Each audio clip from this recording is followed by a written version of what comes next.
பொற்காலம் சேனல் அன்பர்கள் அனைவருக்கும் வணக்கம். இன்று 2024 ஏப்ரல் 9 இந்த வருடத்தின் யுகாதி பண்டிகையானது கொண்டாடப்படுகிறது.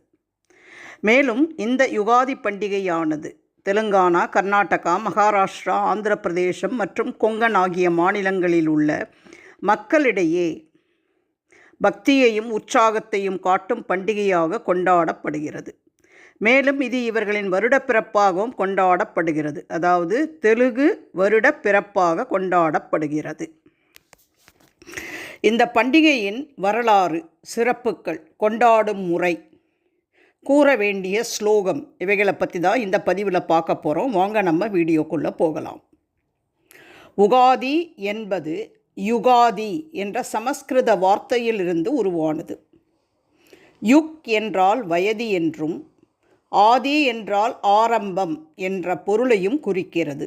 அதாவது யுகாதி என்ற சமஸ்கிருத சொல்லுக்கு புதிய ஆண்டின் தொடக்கம் என்பது பொருள்.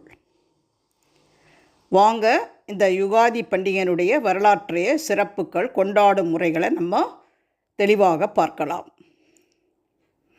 யுகாதி பண்டிகை வரலாறு.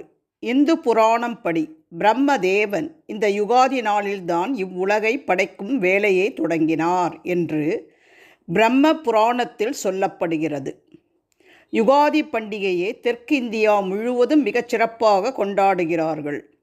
யுகா என்றால் யுகம் அல்லது வயது அல்லது ஆண்டு என்றும், ஆதி என்றால் துவக்கம் என்றும் பொருள்.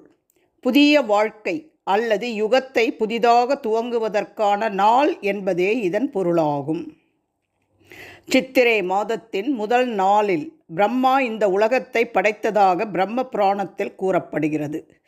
இன்றைய சுப நாளில் புதிய முயற்சிகளை மேற்கொண்டால் நல்ல பலன் கிடைக்கும். அதனால்தான் யுகாதி பண்டிகை மிகவும் விமரிசையாக கொண்டாடப்பட்டு வருகிறது. அது மட்டுமல்லாமல் சைத்திர மாதத்தின் முதல் வசந்த காலத்தின் பிறப்பை குறிப்பதால் இந்த நாள் மிகவும் முக்கியத்துவம் வாய்ந்த நாளாக கருதப்படுகிறது. யுகாதி பண்டிகையின் சிறப்பு. யுகாதி பண்டிகை பங்குனி மாத அமாவாசைக்கு மறுநாள் பிரதமை திதியில் கொண்டாடப்படும். அன்று அமாவாசை ஒரு நாழிகை இருந்தால் கூட மறுநாள்தான் யுகாதி கொண்டாட வேண்டும் என்பது விதி. பூரண பிரதமை திதி தினமே யுகாதி திருநாள் என்று சொல்லப்படுகிறது. மனித வாழ்க்கையில் இன்ப துன்பங்கள் மாறி வரும் என்பதையும், அதை பொறுமையோடு எதிர்கொள்ள வேண்டும் என்பதையும் இந்த யுகாதி பண்டிகை நமக்கு உணர்த்துகிறது. யுகாதி பண்டிகையின் போது அனைவரும் விடியற்காலையில் நீராடி விடுவார்கள். அதன் பிறகு வீட்டிற்கு முன்பு மாவிலை தோரணம் கட்டி வண்ண கோலமிட்டு அலங்கரிப்பார்கள். உகாதி அன்று பல்வேறு இசை நிகழ்ச்சிகள், கலை நிகழ்ச்சிகள், தெலுங்கு சாகித்ய நிகழ்ச்சிகள் மற்றும் விருது வழங்குதல் ஆகியவை உகாதி நாளன்று நடைபெறும்.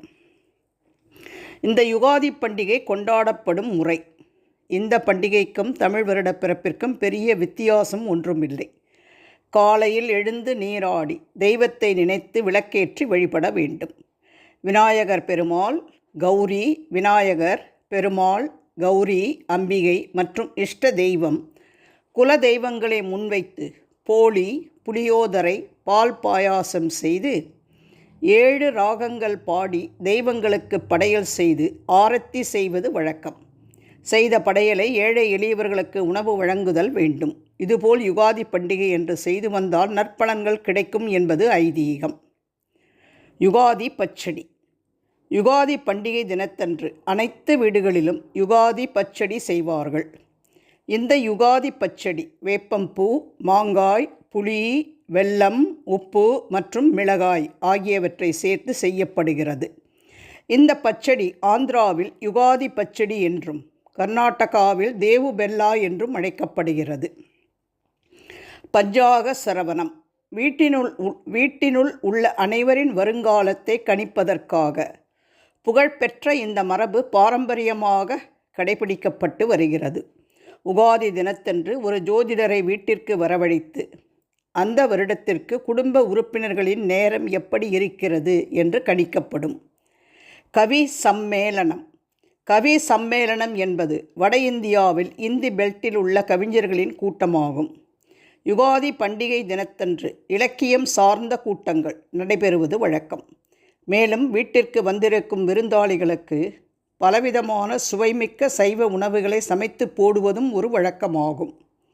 யுகாதி ஸ்லோகம்: சதாயூர் வஜ்ரதேகாய சர்வ சம்பத்கராய சர்வாரிஷ்ட விநாசாய நிம்பஸ்ய தலபட்சணம். சதாயூர் வஜ்ரதேகாய சர்வ சம்பத்கராய சர்வாரிஷ்ட விநாசாய நிம்பஸ்ய தலபட்சணம். யுகாதி பண்டிகை என்று இந்த ஸ்லோகத்தினை சொல்லி வெல்லம் கலந்த வேப்பம்பூ பச்சடியை ஆண்கள் பெண்கள் என அனைவரும் சாப்பிட வேண்டும். இதனால் வைரம் போன்ற உடலும் அனைத்து நற்பண்களும் கிடைக்கும் என்று நம்பப்படுகிறது. இப்போ இந்த பதிவின் மூலமாக இன்று, அதாவது ஏப்ரல் 9 செவ்வாய்க்கிழமை அன்று தெலுங்கு வருடப் பிறப்பான யுகாதி கொண்டாடப்படுகிறது. இந்த யுகாதியின் வரலாறு, சிறப்புகள், எவ்வாறு கொண்டாடுகிறார்கள் என்பதை பற்றியும், இந்த கொண்டாட்டத்தில் கூற வேண்டிய ஸ்லோகத்தை பற்றியும் இந்த பதிவில் நம்ம தெளிவாக தெரிந்து கொண்டோம். இந்த பதிவு உங்களுக்கு பயனுள்ளதாக இருந்தால் உங்கள் உற்றார் உறவினர் நண்பர்களோடு மறக்காமல் ஷேர் பண்ணுங்கள். இதுவரை எங்கள் சேனலை சப்ஸ்கிரைப் செய்யாதவர்கள் சப்ஸ்கிரைப் செய்யுமாறு அன்போடு கேட்டுக்கொண்டு விடைபெறுகிறேன். நன்றி, வணக்கம்.